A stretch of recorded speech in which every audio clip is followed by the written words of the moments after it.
para sahabatnya, para tabiin tabiatnya hingga insyaallah kepada kita selaku umatnya sampai akhir zaman. Amin ya Allah ya rabbal alamin. Ucapan terima kasih kami kepada para hadirin, ibu-ibu, bapak-bapak yang telah hadir, dengan utama Masjid Al-Asyari Unisba yang telah menyingsingkan pakaiannya, yang telah melangkahkan kakinya. Semoga langkah demi langkah apa yang kita lakukan untuk hadir ke tempat ini, bertawabud ini, jadikan langkah ibadah di mata Allah Subhanahu wa taala. Amin ya Allah ya rabbal alamin. Baik para hadirin sekalian, jamaah rahimakumullah, acara pada kesempatan kali ini pengajian bulanan yang diselenggarakan oleh Universitas Islam Bandung dengan tema Syafar dan Momentum Menghargai Waktu. Untuk acara yang pertama, kita akan sama-sama mendengarkan kata sambutan dari Wakil Rektor 3 Universitas Islam Bandung kepada Bapak Dr. Amrullah Hayatuddin SHI MAG. Kepadanya kami persilahkan Bapak.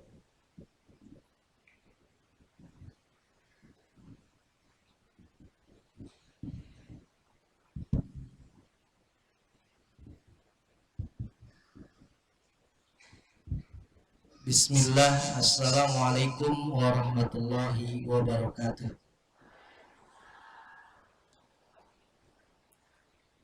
Yang terhormat guru kita sekalian, Ketua Yayasan Unisba, Bapak Kiai Haji Profesor Miftah Farid. Yang saya hormati Kepala Bagian Peningkatan Ruhul Islam dan Pengelolaan Masjid, Ustadz Iwan beserta jajaran. Yang saya hormati Bapak dan Ibu hadirin yang hadir pada kesempatan hari ini, baik secara langsung maupun melalui media Zoom. Hamdan wa syukran lillah, salatan wa salaman ala rasulillah wa ala alihi wa sahbihi wa mawalah wa man tabi'ahum bi ihsanin ila yaumil qiyamah. Asyhadu an la ilaha illallah wa asyhadu anna Muhammadan abduhu wa rasuluh alladzi la nabiyya ba'dah. Allahumma salli ala Muhammad wa ala ali Muhammad kama sallaita ala Ibrahim wa ala ali Ibrahim fil alamin innaka Hamidum Majid. Alhamdulillah, sama-sama kita puji dan syukur panjatkan kepada Allah Subhanahu wa taala yang mana atas kudrah dan iradahnya kita bisa kembali bersua di masjid yang insya Allah muliakan ini dalam rangka menunaikan kewajiban kita, yaitu thalabul ilmi. Kita sama-sama berkumpul, mudah-mudahan perkumpulan kita Allah limpahi keberkahan. Kemudian perpisahan setelah perkumpulan ini Allah berikan limpahan ampunan. Salawat beserta salam, rahmat beriring salam, rahmat yang seperti hujan, semoga terlimpah curah selalu kepada junjungan alam kita, yaitu Nabi besar Muhammad Sallallahu Alaihi Wasallam. Mudah-mudahan kita termasuk umat yang kelak mendapatkan syafaatul uzma darinya di yaumil akhir nanti. Amin ya rabbal alamin. Bapak dan Ibu hadirin yang hadir pada kesempatan hari ini, izinkan saya mewakili Pak Rektor mengucapkan selamat datang di kampus kita tercinta dalam agenda rutin bulanan, yaitu pengajian bulanan Universitas Islam Bandung. Mohon maaf pada kesempatan hari ini Pak Rektor tidak bisa hadir di tengah-tengah kita karena ada kegiatan yang tidak bisa ditinggalkan. Tanpa mengurangi rasa hormat, tentu beliau menyampaikan salam takdim kepada Bapak Ketua Yayasan dan juga kepada hadirin yang pada hari ini bisa menyempatkan hadir berkumpul di majelis yang insya Allah muliakan ini. Dan pada tahun ini insya Allah kita mengagendakan untuk pengajian, dan ini merupakan kajian pertama di tahun ini. Ya, Pak Kiai Haji Miftah Farid insya Allah menjadi pembuka agenda pengajian bulanan Unisba pada tahun anggaran baru ini. Ya, karena kita mulainya di bulan September. dan insya Allah ada setidaknya 10 ustadz yang baik nasional ataupun skalanya regional yang sudah kita agendakan untuk mengisi pengajian bulanan di Unisba pada minggu ketiga setiap bulannya. Mudah-mudahan diberikan kelancaran, karena pada hakikatnya kita hadir di majelis ini dalam rangka menunaikan kewajiban kita sebagai umat Islam untuk menuntut ilmu. Karena sabda Rasulullah SAW mengatakan di dalam hadis riwayat Ibnu Majah mengatakan bahwa thalabul ilmi faridatun ala kulli muslimin wal muslimah, bahwa sesungguhnya menuntut ilmu itu menjadi kewajiban setiap muslim dan muslimah. Maka kehadiran kita insya Allah hari ini akan diisi oleh guru kita, ya kebetulan orang tua kita sebagai ketua Yayasan Unisba dan juga ketua MUI Kota Bandung. Mudah-mudahan nanti banyak ilmu yang disampaikan, kemudian kita bisa mudah menangkapnya, kemudian bisa mengimplementasikan di dalam kehidupan kita sehari-hari. Mungkin itu yang bisa disampaikan. Sekali lagi saya ucapkan terima kasih atas kehadirannya dan bisa bergabung di tempat ini. Kita sama-sama memakmurkan Masjid Al-As'ari ini. Aku qouli hadza astaghfirullah li wa lakum. Wabillahi taufiq wal hidayah wa ridha wal inayah. Wassalamualaikum warahmatullahi wabarakatuh.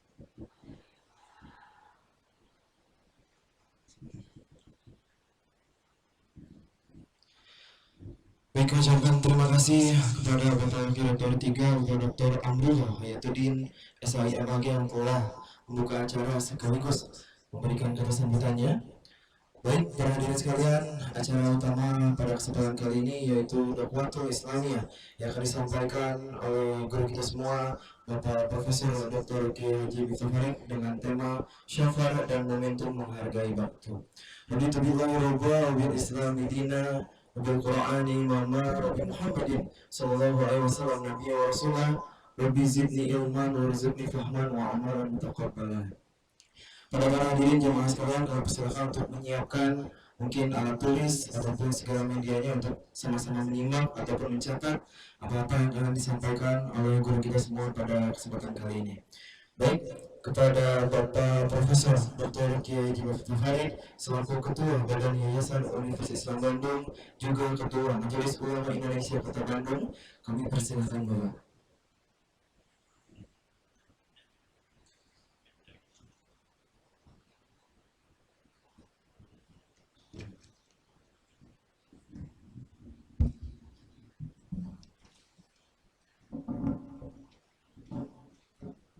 Assalamualaikum warahmatullahi wabarakatuh.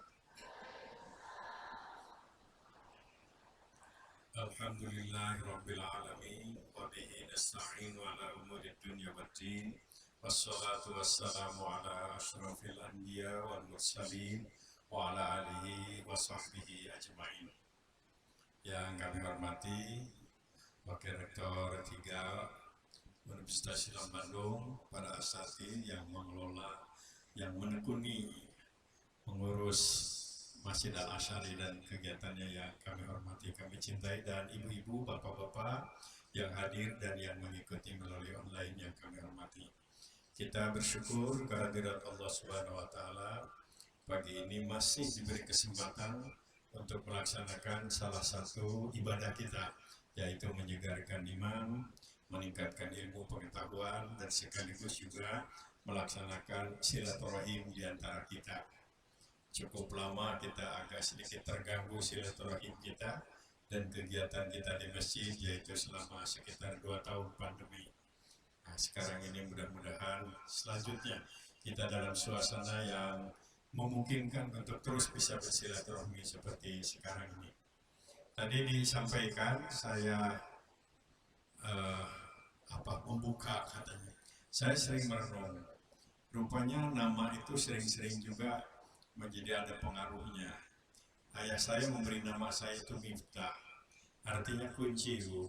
Tapi kalau ibu panggil tidak boleh Pak Kunci, harus tetap bahasa Arab Pak Miftah gitu. Ditakdirkan oleh Allah Subhanahu wa taala beberapa peristiwa peresmian banyak sering sekali jadi pembuka gara-gara ngaran jadi tukang muka terus. Tapi saya kalau datang berangkat umroh atau berangkat haji, saya termasuk orang yang paling populer. Begitu masuk hotel, para penjaga hotel langsung Miftah, Miftah, Miftah. Jamaah saya selalu mengatakan luar biasa Pak Miftah, populer di mana-mana. Padahal sedang bagi-bagi kunci, bukan bagi saya.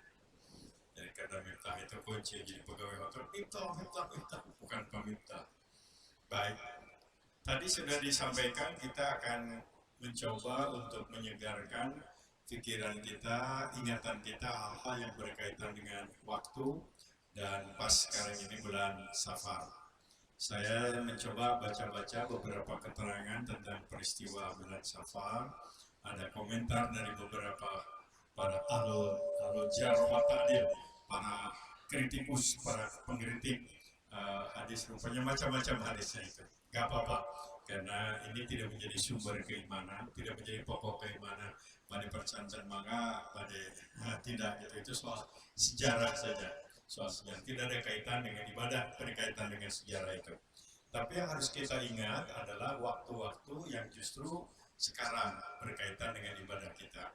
Namun demikian saya sempat mengutip ini ada beberapa peristiwa berkaitan dengan perjalanan hidup Rasulullah, katanya menurut para ahli sejarah ini bulan Safar.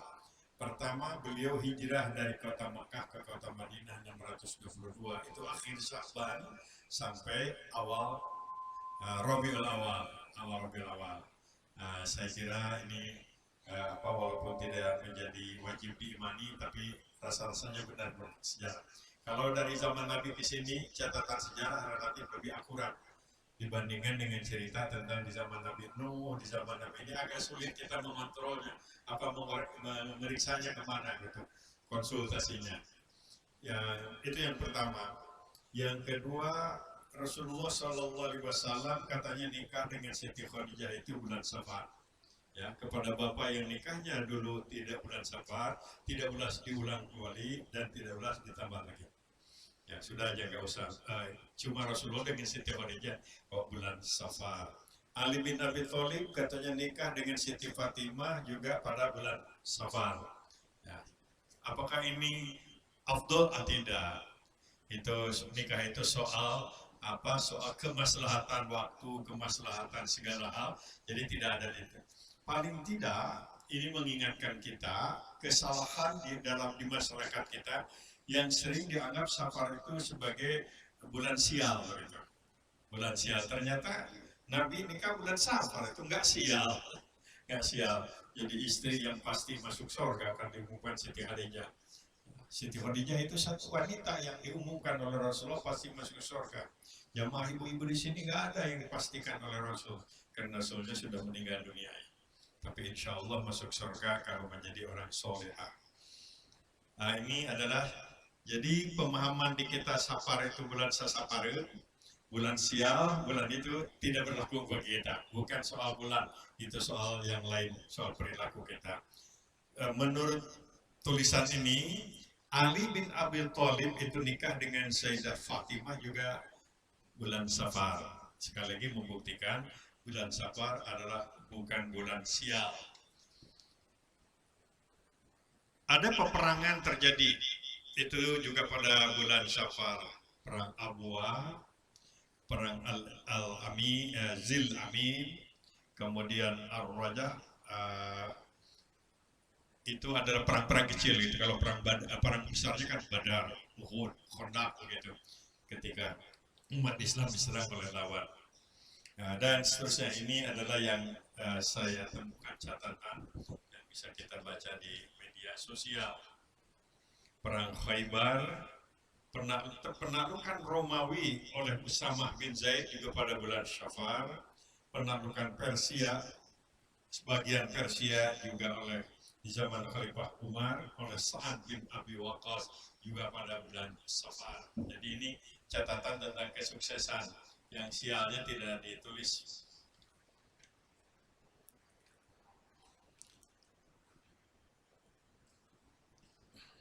Ada yang catatan sejarah yang yang pahit begitu itu terjadi pada bulan Safar, yaitu tragedi pembunuhan terhadap utusan Nabi Shallallahu Alaihi Wasallam yang dikirim oleh beliau ke satu daerah ada di sana kaum Udal dan Al-Qarah. Itu di kawasan Roja Usman, jauh kalau dari Taman Sari. Kemudian selanjutnya wafat pembebas Baitul Maqdis Salahuddin Al-Ayyubi, pahlawan besar itu. Terkenal Salahuddin Al-Ayyubi, panglima perang, mewakili pemimpin umat Islam, perang melawan Barat yang waktu itu Kristen.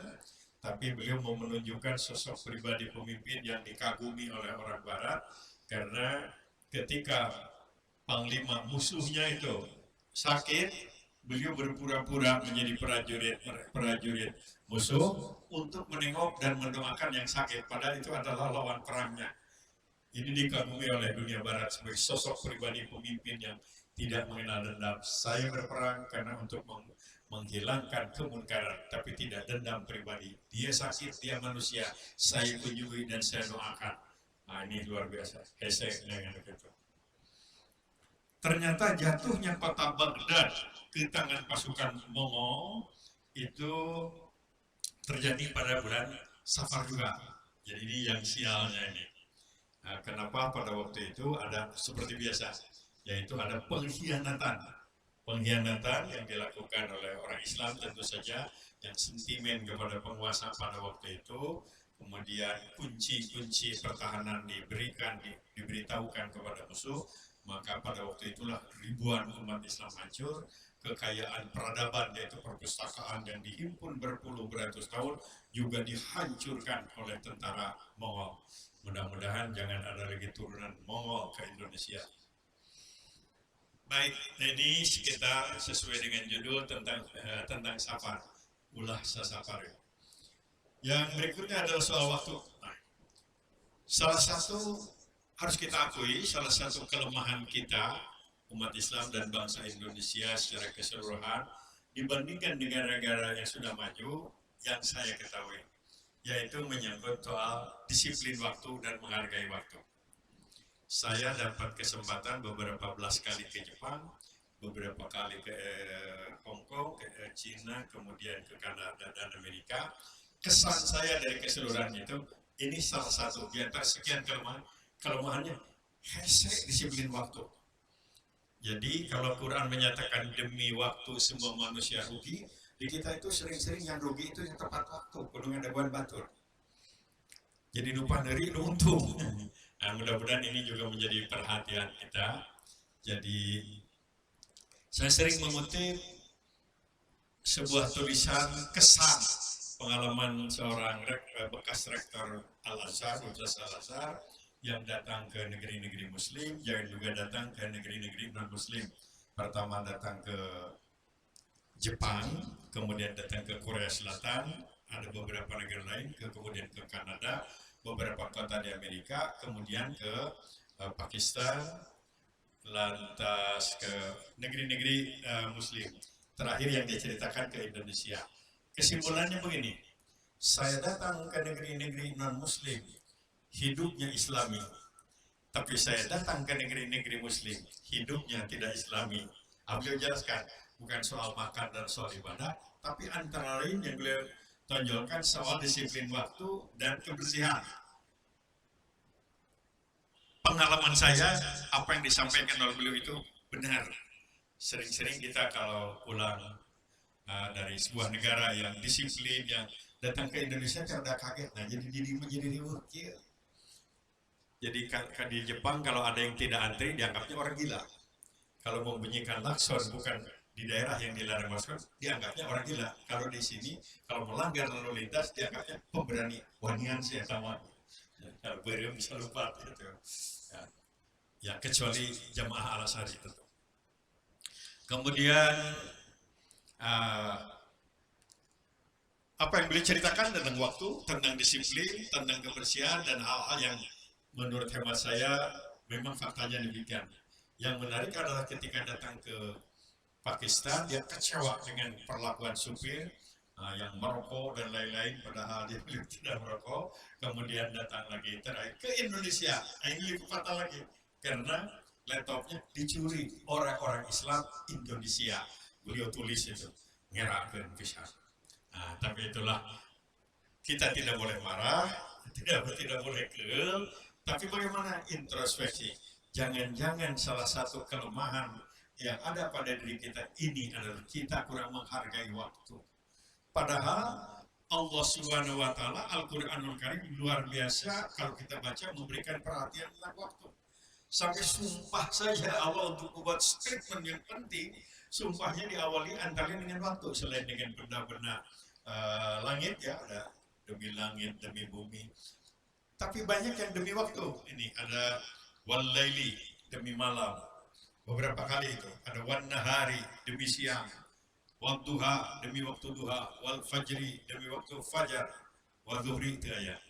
Itu ayat wal-dhuhri. Wal-asri ada. Wal-asri ada. Wal-maghribi, itu ayat. Nah, ini adalah kenapa Allah Subhanahu wa Ta'ala bersumpah dengan waktu. Tentu tidak pasti ada hikmahnya. Paling tidak hikmahnya yang harus kita rasakan, betapa pentingnya waktu, mengisi waktu, menghargai waktu, disiplin waktu. Ini betapa pentingnya, dan kita harus mengakui dengan jujur, kita belum sungguh-sungguh menghargai waktu. Buktinya Allah Subhanahu wa Ta'ala mengajarkan sholat yang paling baik adalah awal waktu. Bahkan kita kalau sedang catur, sedang gaple, kelah salat kepala. Di tempat lain, maksud saya di tempat ini, bukan di tempat ini. Jadi ini tentang waktu. Jadi Allah Subhanahu wa Ta'ala bersumpah dengan waktu. Nah, ayat berikutnya bisa dilihat setelah walaili nyatakan, setelah wanahari ini. Kesimpulannya adalah bagaimana betapa pentingnya pengisian waktu dan sadar waktu itu. Baik, kemudian selanjutnya kita tidak bisa melupakan waktu. Kita harus sadar waktu. Orang Islam sadar waktu. Kenapa? Karena ibadah kita juga diatur pakai waktu. Hanya sedikit ibadah-ibadah bahkan tidak masuk dalam rukun Islam yang pelaksanaannya tidak diatur oleh waktu. Umpamanya saja istighfar. Ada istighfar yang ditentukan waktunya, tapi banyak sekali istighfar, zikir, tasbih dan lain-lain tidak diatur waktunya. Kalaupun diatur waktunya itu karena zikir itu menyatu dengan ibadah lain, dengan sholat dan lain-lain. Jadi ada ibadah yang lintas waktu, tapi ada ibadah yang harus disiplin waktu, bahkan harus ketat waktu. Ketat waktu. Kita renungan. Pertama dari mulai sholat. Sholat fardu diatur oleh waktu. Para ulama sering agak keras, kurang sekian atau lebih sekian, gak sah itu kecuali darurat, karena lupa, karena tertidur umpamanya saja, tentang waktu sholat. Dan ditentukan lagi waktu sholat yang paling baik itu sholat waktu adalah awal waktu. Kemudian ditentukan ada waktu-waktu lain di mana kita dianjurkan sholat khusus, sholat duha, waktu duha. Bahkan ada sholat yang selain sholat duha, ada sholat yang juga diatur oleh waktu, ketat waktu. Kalau rubah waktunya tidak sah, tidak baik.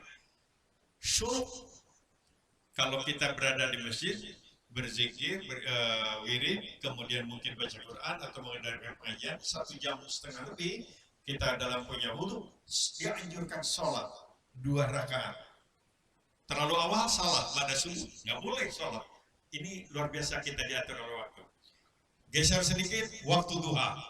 Waktu duha. Sekali lagi, sadar waktu. Orang yang tidak memperhatikan waktu, atau orang yang tidak memperhatikan ibadah-ibadah ini tentu tidak usir dengan waktu. Yang penting, iraha, asal air duitan. Tapi bagi orang yang baik, ini waktu syuruk, ini belum waktunya ini. Sekarang sudah waktu duha ini. Saya sekarang mau melaksanakan sholat syukur wudhu karena dianjurkan. Tapi saya sekarang ba'da asar. Ada masalah ini. Habis asar kan boleh sholat sunat ini. Seperti sadar waktu. Kemudian waktu-waktu lainnya. Ada waktu yang dalam kaitan dengan sholat itu yang dikatakan sebagai waktu di mana antara Allah dan antara aku dan umatku, antara Allah dan umatku, kata Nabi, dengan kita tidak ada jarak, penghujung malam. Sehingga kita perlu mengatur waktu bagaimana ini. Jangan terlampau lambat tidur sebab nanti tidak bisa bangun malam gitu. Mengatur kalau orang yang sipil harus cepat tidur ini. Tidak gampang. Supaya tepat waktu, disiplin waktu, berzikir, berusaha punya wudhu sampai begitu. Rasulullah SAW sampai sering supaya antara lain hikmahnya adalah disiplin waktu. Beliau selain berdoa, kemudian sering setelah berdoa menutup dua telapak tangannya, diusapkan ke muka. Nah, ini para ulama berpendapat sunnah seperti itu. Tapi jangan mengusap muka orang lain, nanti tersinggung. Doa siap berkah, itu tidak boleh. Itu adalah waktu sholat. Ada waktu di ijabah, waktu yang makruh kurang baik lah sholat tepat pada itu. Ada yang sampai haram. Pada waktu adalah ciptaan Allah ini semua, tapi diatur sedemikian rupa. Hikmahnya sekali lagi, sadar waktu, sadar. Ya berat atau penting, ini tuh pagi atau malam. Gak bisa lah sadar, tidak bisa bagi orang harus sadar waktu. Harus sadar waktu ketika dia berada di Eropa atau di Barat yang waktunya panjang, dia menyesuaikan dengan risiko saum tambah banyak. Atau juga pada waktu musim dingin ini saumnya lebih waktu saumnya lebih dekat dan seterusnya. Oleh saudara-saudara, teman-teman sering diakalin itu. Saya ketemu di Kanada bulan Ramadan itu pada waktu saumnya panjang. Dia tanya, Ustaz, gimana nih saum di sini panjang sekali, waktunya 20 jam lebih. Saya bilang 20 jam lebih. Kalau biasanya gimana? Saya kan baru datang. Ente bagaimana? Ya lupa-lupa di sini Pak katanya. Kenapa? Satu ada yang mengatakan katanya kalau lagi panjang siangnya, kita musafir. Nanti aja pada waktu siangnya pendek, baru kita saum kalau pinter, saya bilang ini. Ini ahli fikih pinter, cari-cari yang mudah. Kemudian ada yang mengatakan, saya kalau panjang begini nggak kuat, karena nggak kuat saya fidyah, lumayan batante. Nah, fidyah nih, karena nggak kuat.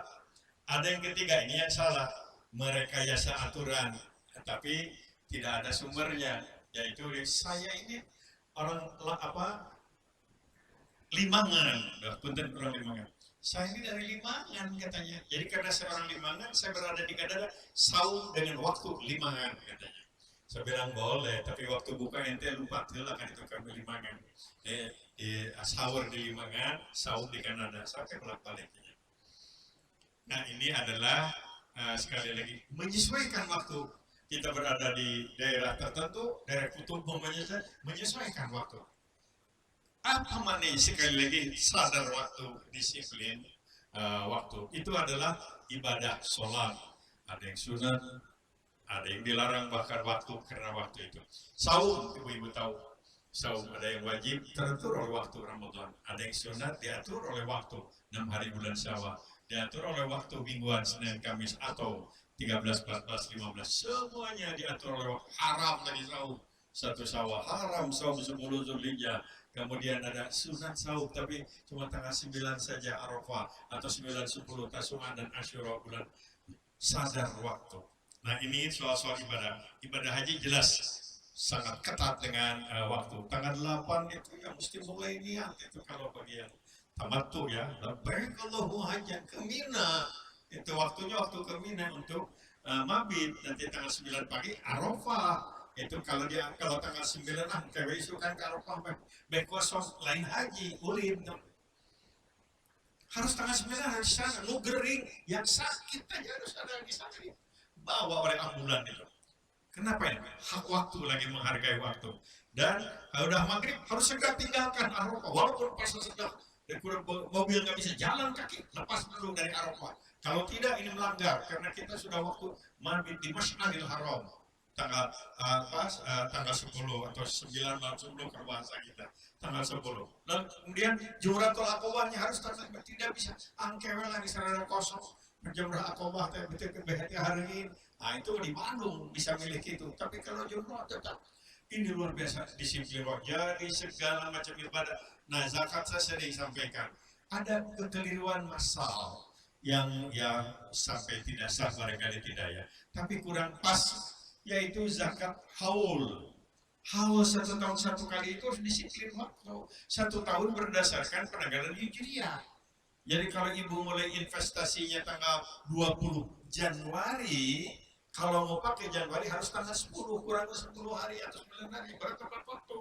Sebab haul itu harus berdasarkan penanggalan Hijriah. Jadi tetap kita harus sadar waktu. Orang Islam tidak bisa abai waktu. Nah, yang paling penting lagi sekali ada sadar waktu. Bahkan bangsa kita, kemudian juga komunitas kita mengambil inisiatif untuk memilih momen-momen tertentu diabadikan walaupun Nabi tidak menganjurkan, tapi maksudnya supaya mengingat peristiwa yang penting. Ya, ada 12 Rabiul Awal. Memang tidak ada sholat 12 Rabiul Awal, tetapi bahwa 12 Rabiul Awal kita ingat kelahiran Nabi kan baik saja. 27 Rajab, waktu lagi. Kemudian ada 17 Ramadan. Kalau sebagai warga negara Indonesia ada 17 Agustus. Nggak boleh dirubah-rubah kan, 17 Agustus. Kemudian ada 10 November, ada 5 Oktober TNI.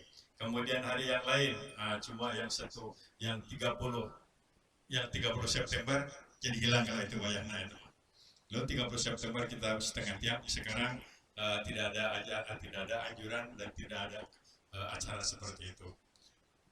Nah, ini adalah sekali lagi salah satu hikmah dalam konteks pembicaraan kita adalah sadar waktu, disiplin waktu. Tinggal sekarang ini membudayakan disiplin waktu. Kita ambil salah satu ayat yang berkaitan yang diawali dengan sumpah qasam waktu ya, wal asri, demi waktu. Ini salah satu surat yang pendek yang rata-rata hafal. Wal asri, suratnya pendek tetapi isinya mengandung semua tugas dan kewajiban kita. Diawali dengan demi waktu. Lantas